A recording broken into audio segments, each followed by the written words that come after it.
Welcome to A Year in the Bible with Daily Grace. The Bible tells one big story of redemption, and we want to spend 5 minutes every day journeying through the Bible from start to finish and exploring how all of it points to Jesus. Welcome back, everyone, to another episode of A Year in the Bible with Daily Grace. My name is Stephanie Boyles, and I will be your host through the book of Ezra. In our Bibles today, the book of Ezra stands on its own, but when it was originally written, it was highly likely that Ezra and Nehemiah were one book. It is widely accepted that the scribe priest Ezra wrote Ezra and Nehemiah along with 1st and 2nd Chronicles. Did you notice how the opening verses of Ezra are nearly identical to the last few verses in 2nd Chronicles? Ezra begins where 2nd Chronicles leaves off, and these verses tell us where we are in time of Israel's history. The Babylonians destroyed Jerusalem and its temple and took many Israelites into captivity. Remember, God warned his people through the prophets that if they failed to obey the Lord and chose to worship foreign gods, they would be punished. The captivity itself was prophesied by Isaiah, and Jeremiah had prophesied that it would last 70 years. At the beginning of Ezra, we see God fulfilling his word as the first of 3 waves of exiles returned to Jerusalem. Really, that's the major theme of Ezra. God is sovereign, and he is always working to bring about his plan of redemption. So in chapter 1, we read a proclamation from Cyrus, the king of Persia. Cyrus overthrew Babylon, and a year into his reign, he allowed the Israelites to return to Jerusalem to rebuild the temple. Isn't that amazing? God is always active, and he always keeps his promises.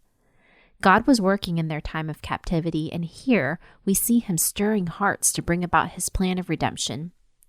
Just as the 70 years of captivity is complete, God prompted the heart of a foreign king to set forth a decree to deliver his people from exile.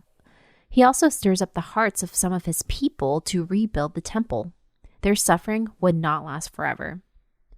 Chapter 2 outlines who returned in this first wave.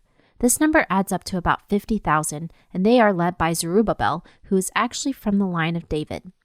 We see the names and numbers of the men of Israel who return, along with the priests, the Levites, the temple servants, and the sons of Solomon. Why are these included? What do these names teach us about God? These names and numbers point to God's faithfulness. Again, we see unfaithful people be preserved, delivered, and blessed by a faithful God. He is a covenant-making and covenant-keeping God. In chapter 3, we see that rebuilding begins. First up is the altar.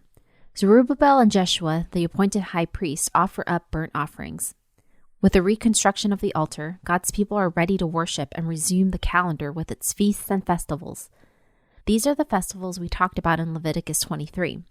It was a time of year when God's people were observing the Feast of Trumpets, the Day of Atonement, and the Feast of Tabernacles. The following year, the foundation of the temple is laid, and the people begin to sing and praise God.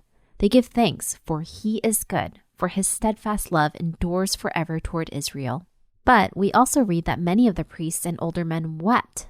Why? These were the men who remembered the first temple. They knew this reconstruction paled in comparison to the splendor of the first. Plus, the ark was gone. Most notably, they wept over the absence of God's Shekinah glory. Through it all, we see that God is a man of his word. There are blessings for obedience and negative consequences for disobedience. God calls his people to be holy as he is holy. Yet we are unfaithful. On our own, we don't measure up. But praise God, he is good, and he never neglects his promises. Even when we are unfaithful, he is faithful.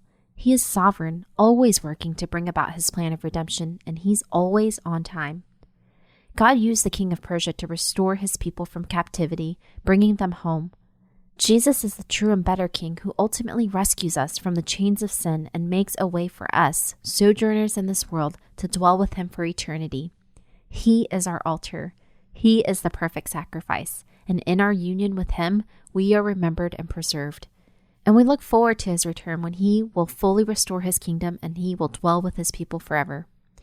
May we respond to His faithfulness by being faithful. May we pursue holiness, for He is good and His steadfast love endures forever. May we trust in His sovereign hand as we continue to journey as exiles in this world. That concludes today's reading. Be sure to check back tomorrow as we continue in our journey through Ezra.